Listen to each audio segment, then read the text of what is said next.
أكيد أنت كشخص عادي سمعت الجملة دي قبل كده. ده فلان اتولد بياع، ده فلان اتولد بيعرف يتكلم، ده فلان اتولد على كمبيوتر وبيعرف يستخدم الكمبيوتر. طب هل ده معناه إن الشخص بيتولد فعلا بالتوابل بتاعته اللي هي المهارات بتاعته، ولا بتكون مكتسبة؟ أفضل طريقة تعلم بتكون الطريقة الغير مباشرة، زي اللي الأطفال بتتعرض ليها دايما. بتكون بتتعرض للحاجات من غير ما تكون واعية بالحاجة دي، فمع الوقت الحاجة دي بتبدأ تأثر فيهم من غير ما يحسوا. زي الحنفية، لما بتفضل تنقط في المية، نقطة مية طبعا مش هتعمل حاجة، ولكن مع مرور السنين بتعمل فرق. بتلاقي فيه حفرة اتعملت في الصخرة أو الحجر اللي كانت فوق.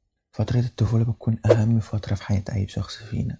هي الفترة اللي الشخص بيكتشف فيها الحاجات اللي هو بيحبها، والحاجات اللي هو بيكرهها، والحاجات اللي هو اللي شاطر فيها، والحاجات اللي هو مش شاطر فيها. وبيفرق كمان في الفترة دي طريقة تعامل الأهل مع الطفل ده. بمعنى، هل مثلا أهلك كانوا بيعلموك إزاي تتصرف مع الفلوس، ولا كان لما بتيجي سيرة الفلوس بيقولك يلا حبيبي روح يلعب؟ طبعا إن أحسن طريقة تقديم محتوى هي الطريقة السهلة الواضحة. فعشان ألخص عليك الفيديو ده كله، مفيش حد بيتولد عالم، كل المهارات بتكون مكتسبة. طيب حد تاني هيقول لي ليه أنا بحس إن المهارة دي جزء مني، اللي هو أنا فعلا اتولدت بيها؟ أقول لك إننا لما بنتعرض لحاجة بشكل غير مباشر ولكن لفترة طويلة بنتأثر بيها من غير ما بنحس. حد هيقول لي أنا ما فهمتش النقطة اللي فاتت دي. أقول لك أنا هبسطها لك بمثال، وأحسن مثال كمان ممكن يتشرح ممكن يتقال. الصلاة. وانت صغير بتلاقي ابوك بياخدك معاك كل يوم الجامع علشان يعودك انت تروح على الجامع ويعودك على الصلاة. طيب لو فكرنا بعقل شوية هتلاقي ان دي مهارة غير مباشرة، انت في سنك ما بتبقاش واعي ليها اصلا ولا واعي لأهميتها. طبعا هي حاجة مهمة، ولكن بصغرك وبسنك انت ما بتبقاش لسه واعي بأهمية الصلاة. ولكن ان ابوك بياخدك كل يوم معاه الجامع انت بتتعود وبتاخد على المهارة دي واحدة واحدة بشكل غير مباشر. ولما بتكبر بتلاقي نفسك اتزرع جواك حبك للصلاة وحبك ان انت تروح الجامع. فاول ما تلاقي الاذان بيأذن بتلاقي نفسك تلقائيا بتروح الجامع. اكيد انت طبعا فهمت النقطة اللي فاتت دي بالمثال اللي انا قلته لك، ولكن عشان نزود الفهم اكتر، لان لازم تكون فاهم النقطة دي كويس عشان تبقى عارف تمشي معاها في الفيديو. لو انت بصيت في كل منطقة هتلاقي في تاجر كبير مشهور في المنطقة دي، في كل منطقة عامة عندنا. تمام. لو جيت تركز، لو التاجر ده عنده ابن هتلاقي الابن مزروع جواه حبه للتجارة هو كمان، لو هتلاقيه تاجر. طيب الحكاية دي حصلت ازاي؟ هنبص لزمان هنلاقي ان التاجر ده كان بياخد ابنه معاه في الشغل، لما بيروح يجيب بضاعة، لما يبيع بضاعة بيوقفوا معاه في المحل. فتلقائيا ان الطفل ده اتعرض لنفس الحاجة بمستوى ثابت كل يوم لفترة طويلة، اتزرع جواه نقطة حبه للتجارة.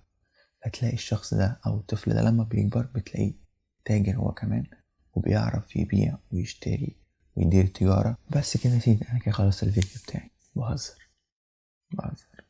أكيد أنا دلوقتي قلت لك الحاجة دي بتحصل إزاي، ولكن مش هسيبك كده في نص الطريق.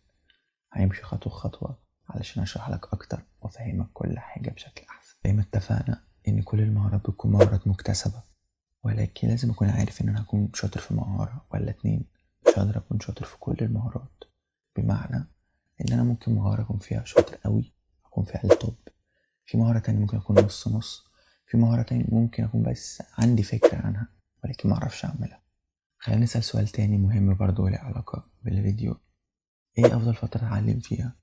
وأنا صغير ولا استنى لما أكبر وأبدأ أتعلم؟ الإجابة بكل اختصار إن أفضل أنت تتعلم وأنت صغير. وده ليه؟ بيكون لسه عقلك نقي، فاهم، لسه ما دخلش في اللخبطة بتاعت السوشيال ميديا، لسه ما تهش منك بمعنى صح. فبيكون عندك القدرة إن أنت تستوعب كل المعلومات اللي بتجيلك. بتكون أصلا نقطة برضو مهمة إن إحنا زي ما اتكلمنا إن أنت بتعرض للحاجة كل يوم، فبتتأثر بيها من غير ما بتبقى حاسس. فلما بتكبر تلاقي نفسك فاهم المهارة دي كويس، بتعرف تطبقها كويس أوي. ونضيف على كده إن في وقت الصغر أنت بيكون عندك وقت كبير أوي تقدر تستغله في إن أنت تتعلم. لأن أنا كمان كنت قريت في كتاب بيقولك اتعلم كل اللي تقدر عليه وأنت صغير، لأن لما تكبر الحياة هتاخدك منك، مش هيكون عندك وقت تتعلم أصلا. طب هل لو أنا ما قدرتش أتعلم وأنا صغير وكنت منحوس مثلا في طفولتي، خلاص كده قطر التعليم فاتني ومش هقدر أتعلم حاجة وأنا كبير؟ بالعكس، إحنا في وقت مهم أوي لأن بقى في تطور في التعليم كبير أوي. ولكن لازم نكون حريصين، لأن من كتر الكورسات وكمان الكورسات المجانية الواحد بقى بيتشتت بسهولة. يعني انت دلوقتي لو عايز تتعلم برمجة هتلاقي كورسات برمجة مدفوعة وببلاش، عايز تتعلم سوفت سكيلز هتلاقي مدفوعة وببلاش، عايز تتعلم أي مهارة انت عايزها دلوقتي سواء مهارة عالية الدخل أو متوسطة أو ملهاش دخل أصلا هتلاقيها، وهتلاقي بدل الكورس 100.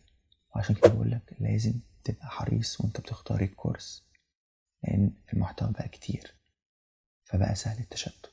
وخلينا نسأل سؤال بقى جد شوية، بقى نخش محتوى الحلقة بجد. يعني ايه هي المهارات يا أحمد اللي لو ما كانتش عندي وأنا صغير لازم تكون عندي وأنا كبير؟ والله قبل ما نتكلم عن المهارات لازم نعرف إن في نوعين للمهارات، في نوع اسمه soft skills وفي نوع تاني اسمه hard skills. soft skills دي بيكون المهارات اللي ملهاش دخل، المهارات الشخصية بمعنى أصح، اللي هي التواصل، الإقناع، الذكاء العاطفي إلخ. لكن مهارات الهارد سكيلز بيكون المهارات اللي لها دخل زي البرمجة أو الجرافيكا أو أي مهارة أنت بتتعلمها، ماركتينج مثلا، علشان تجيب بها دخل. نخش مع بعض وبسهولة وببساطة كده على مهارات السوفت سكيلز الأول عشان نفهمها. من أهم المهارات اللي لازم تتعلمها من السوفت سكيلز هي مهارة التواصل، لأن دي المهارة اللي بتخليك قادر تتكلم مع الناس علشان توصل لهدف معين أنت عايزه، فاهم؟ لأن أنت لو بتعرفش تتكلم مع الناس مش تعرف تسوق حتى للخدمة بتاعتك أو للمهارة بتاعتك أو لأي حاجة، فاهم؟ فبيكون مهارة التواصل دي بتقدر تساعدك أنت تتكلم مع الناس، تعرف تفتح مواضيع، فتعرف بعد كده تبيع الخدمة أو المهارة بتاعتك. تاني مهارة معانا وهو العمل الجماعي working team. هي قبل ما نتكلم أصلا عن المهارة دي، هي دي أصلا مهارة. هو معلش يعني أنا أشتغل مع ناس تانية؟ هقولك أيوة مهارة، لأن في ناس مبتعرفش تشتغل مع ناس تانية، بتفقد تركيزها مثلا لما بتلاقي حد جنبها، بتحب إن هي تشتغل لوحدها أحسن أو بتطلع أحسن ما عندها لما بتشتغل لوحدها. ولكن لو جيت تحطه وسط تيم أو وسط جروب مثلا بتاع شغل بتلاقيه ما بيعرفش يأدي نفس الأداء اللي هو بيأديه لوحده. فدي مهارة وبتفيدك كمان إن أنت ممكن مشروع هيكون ياخد مثلا منك شهر ممكن تقسمه على التيم بتاعك وتخلصه في أسبوع. وغير كده أنت بتتعلم وتاخد خبرات لما بتشتغل مع تيم، لأن أنت مهاراتك مش هتكون برضو مهارات الناس اللي معاك، فاهم؟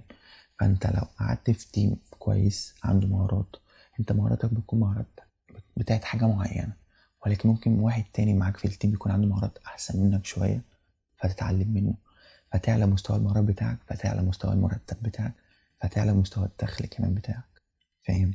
فهي كلها برضو بتوصل للنهاية لنفسك، فاهم؟ بتكون انتفاع كامل مكمل لنفسك. تالت مهارة معانا وهي التأقلم. يعني ايه التأقلم؟ ان انت تكون قادر تتأقلم على وضع معين او وضع جديد او وضع صعب كمان، لان الاوضاع الصعبة هي اللي بتكون محتاجة اكتر للتأقلم. مثال بسيط عشان نفهم المهارة دي، انا مثلا عشت حياتي كلها في الريف، تمام، في القرى الريفية، وللأسف عشان أشتغل اضطريت إن أنا أنقل من الريف أروح المدن عشان ألاقي شغل وألاقي فرصة شغل أحسن. في ناس في الأول بتلاقي صعوبة إن هي تتأقلم على المدن، في ناس أصلا ما بتقدرش تتأقلم وتلاقي نفسها رجعت الريف تاني لأن هي مش قادرة تتأقلم على السرعة بتاعت المدن أو على المدن بشكل عام، فاهم؟ برضه التأقلم برضه هي إن أنت تتأقلم على المشاكل اللي بتواجهك في حياتك، متهربش منها. لو واجهتك مشكلة تقف كده وتاخد نفس عميق وتبدأ تفكر في حلول للمشكلة، مش تهرب وترجع ورا، فاهم؟ فدي برضو بتكون مهارة التأقلم مع المشكلات. رابع مهارة معانا وهي إدارة الوقت. أنا مش هقولك شبه ما كل الناس بتقولك نزل نوشن أو تعمل الكاليندر أو الحاجات دي كلها، هقولك بكل بساطة أنت تكون قادر توفق أو تفرق بين وقت الشغل وبين الوقت الشخصي بتاعك، وإن أنت متخليش وقت شغلك يأثر على وقتك الشخصي وعلى علاقاتك سواء في البيت سواء مع أصحابك وعلاقاتك الحياتية الخاصة بمعنى أصح. وكمان إن أنت تكون قادر تخلص شغلك في وقت كويس، مش تيجي في الآخر وتزنق نفسك زي ما الناس كلها بتعمل حتى مع الامتحانات. خامس مهارة معانا وهي الذكاء العاطفي، إن أنت تكون قادر تتحكم في مشاعرك، تكون قادر تعرف أنت ليه مثلا لو متضايق تبقى عارف شعور إن أنت متضايق وتعرف تفرق بينه وتعرف كمان تتحكم فيه، اللي هو مش معنى أنت متضايق تقابل أي حد تزعق فيه أو تتخانق مع أي حد اللي أنت متضايق، تعرف تتحكم في مشاعرك وتعرف تظهر كمان حتى تعاطفك مع الناس، فاهم؟ ما تتعاملش مع برود مع الناس، فتكون قادر انت بمعنى أصح تتحكم في مشاعرك كلها، سواء الغضب، سواء المشاعر الوحشة، سواء المشاعر الكويسة. سادس مهارة معانا وهي حل المشكلات. حل المشكلات دي الصراحة هي مهارة مهمة قوي وصعبة قوي في نفس الوقت للتنفيذ. ليه؟ لأن في ناس كتير بيواجهها مشاكل وأسهل حاجة عندها إن هي تهرب من المشكلة، فاهم؟ ولكن مهارة حل المشكلات بتكون عبارة عن انت تقابل بقى المشكلة دي، تواجهها كده، تشوف لها حلول، تشوف ان المشكلة دي اصلا حصلت ليه وتحاول انت تحلها، فاهم؟ فدي بتكون مهارة حل المشكلات. المهارة دي نفسها رغم ان هي حتى سهلة برضو، يعني انا حتى شرحت لك انت حاسس ان هي سهلة، مش عند ناس كتير. سابع مهارة معانا واخر مهارة كمان هي التفكير النقدي والابداعي. هو يعني ايه الابداعي والنقدي والكلام اللي انت بتقوله ده؟ والله التفكير النقدي هو عبارة عن انت تقدر تحلل المعلومات والمشاكل وتحاول تدور حوالين المشاكل وتشوف المشاكل دي حصلت ليه والحلول بتاعتها، الحاجات دي كلها، فاهم؟ ان انت تكون عندك فكر عميق لكل حاجة بمعنى أصح، ما بتسيبش حاجة تعدي قدامك كده. التفكير الإبداعي ان انت تحاول تبدع في كل حاجة، بمعنى ان انت عندك طريقة كرياتيف زي ما بيقولوا، فاهم؟ طريقة ابداع كرياتيف، لو بتفكر في حاجة حتى لو عادية بتحاول تفكر انت ازاي تخليها حاجة الناس مش متعودة عليها، حاجة كرياتيف زي ما قلت لك. خش بقى على تاني نوع من المهارات وهو الهارد سكيلز. هو بيكون اسهل في الشرح من السوفت سكيلز، ان هو باختصار عبارة عن اي مهارة انت بتعرف تعملها، سواء ان انت بتتكلم لغة، فاهم؟ بتتكلم مثلا انجليزي، ايطالي، عربي، فاهم؟ مهارة ان انت مثلا عندك مهارة عالية الدخل شبه البرمجة او المونتاج او الجرافيك او الحاجات دي كلها. مهارات مثلا شبه تحليل البيانات، انت تكون قادر تحلل البيانات باستخدام مثلا لغة البرمجة. ان انت بيبقى عندك مهارة الماركتينج، انت بتكون قادر سواء ديجيتال او مثلا اوت دور او اندور او الحاجات كلها بتاعت الماركتينج، او ان انت تكون اصلا قادر ان انت تدير مشاريع، فاهم؟ لان في ناس برضو بتعمل مشروع وبتفشل، في ناس تانية بتعمل مشروع وبتنجح، وده ليه برضو بتفرق عندهم انهم عندهم نقطة او مهارة ادارة المشاريع. المحاسبة، فاهم؟ ان انت تكون قادر ان انت تحسب الفلوس اللي جاية لك والفلوس اللي خارجة، ودي برضو نقطة متصلة مثلا بإدارة المشاريع، فاهم؟ لأن أنت لازم عشان تدير مشروع تكون عارف برضو المحاسبة والمالية والحاجات دي كلها. دلوقتي أنت عرفت إن المهارات بتكون مهارات مكتسبة، بمعنى إن تقدر تتعلمها وأنت كبير عادي، مفيش أي مشكلة، ولكن لازم يكون عندك نقطة مهمة هي الرغبة في إن أنت تتعلم وتبقى حاجة بالاستمرارية.